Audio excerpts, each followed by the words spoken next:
এমন আগুন যা দুনিয়ার আগুন থেকে 70 গুণ বেশি তীব্র হবে। মানুষ তাদের জ্বলে পুড়ে যন্ত্রণায় ছটফট করবে, কিন্তু মৃত্যু ঘটবে না।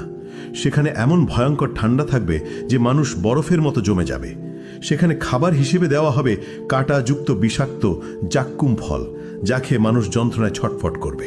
গ্লাস দিয়ে তাদেরকে পান করানো হবে ফুটন্ত পানি, দুর্গন্ধযুক্ত রক্ত ও পুজ।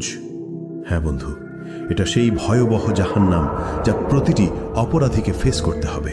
আসুন এই ভিডিওতে সেই জাহান্নামের শুরু থেকে শেষ পর্যন্ত গল্প শুনে আসি, যার প্রতিটি কথা কোরআন ও হাদিস থেকে নেওয়া, কিন্তু দৃশ্যগুলো আর্টিফিশিয়াল ইন্টেলিজেন্সের সূক্ষ্ম কল্পনা শক্তির তৈরি। ইসরাফিল আলাইহিসসালাম প্রথমবারের মতো একটি দীর্ঘ গভীর শ্বাস নিলেন, তারপর ঠোঁট ছড়িয়ে দিলেন সিংহায়। অতল গহ্বর থেকে উঠে এলো সিংহার শব্দ, ভয়াবহ হাড় কাঁপানো শব্দ। প্রথমে তাতে কেঁপে উঠল মক্কা আল মুকাররমা, তারপর সেই ঢেউ ছড়িয়ে পড়ল মদিনা আল মুনাওয়ারাতে, আবৃত করল মসজিদে নববীর প্রতিটি ইট, প্রতিটি স্তম্ভ। কাঁপল ইস্তাম্বুল, দুলে উঠল ঐতিহাসিক আয়া সোফিয়া। লন্ডনে থেমে গেল বিগ ব্যানের সময়। নিউ ইয়র্কের আকাশচুম্বী দালানগুলো গর্জে উঠল ভয়ের কম্পনে। টোকিওতে যন্ত্রপাতে ছিন্ন ভিন্ন হয়ে পড়ল। একই মুহূর্তে গোটা পৃথিবীর প্রতিটি প্রান্তে ছড়িয়ে পড়ল সেই বিকট শব্দ। আকাশের তারাগুলো একে একে নিজেরা নিভিয়ে যেতে লাগল। সেই দীপ্তিমান সূর্য ডুবে গেল অদৃশ্য অন্ধকারে, আর চাঁদ ভেঙে টুকরো টুকরো হয়ে গেল আকাশের বুকে।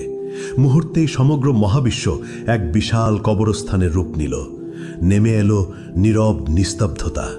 সবকিছু সম্পূর্ণ অন্ধকার, সবকিছু মৃত্যুকোলে ঢলে পড়েছে, সবকিছু আচ্ছাদিত হয়ে গেল। শুধু আল্লাহ অবশিষ্ট রইলেন। ঘোষণা আসলো, আজ কার জন্য রাজত্ব? কিন্তু কেউ উত্তর দিল না। কতক্ষণ স্থায়ী হলো এই ভয়াবহ নীরবতা? 40 বছর, নাকি 40 দিন, নাকি 40 ঘন্টা? কেউ জানে না, কারণ সময়ও থেমে গেছে, স্থানও বিলীন হয়ে গেছে।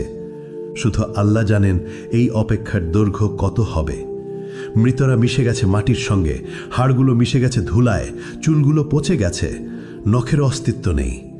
কিন্তু আত্মাগুলো এখনো অপেক্ষায় আছে। বারজাকের জগতে তারা অপেক্ষা করছে, কারোর জন্য কবর শাস্তি, কারোর জন্য কবরের নেয়ামত। কিন্তু সবাই অপেক্ষায়। তারপর এলো সেই পমিকীয় মুহূর্ত। দ্বিতীয় আদেশ প্রতিধ্বনিত হলো, সিংহায় আবার ফু দাও ইসরাফিল। ফলে ইসরাফিল নিলেন দ্বিতীয়বার গভীর শ্বাস। কিন্তু এবার তা ভিন্ন। এবার তা জীবনের শ্বাস, এবার তা পুনরুত্থানের শ্বাস। ইসরাফিল দ্বিতীয়বারের মতো সিংহায় ফু দিলেন। শব্দ ছড়িয়ে গেল সর্বত্র। পৃথিবী ফেটে যেতে লাগল।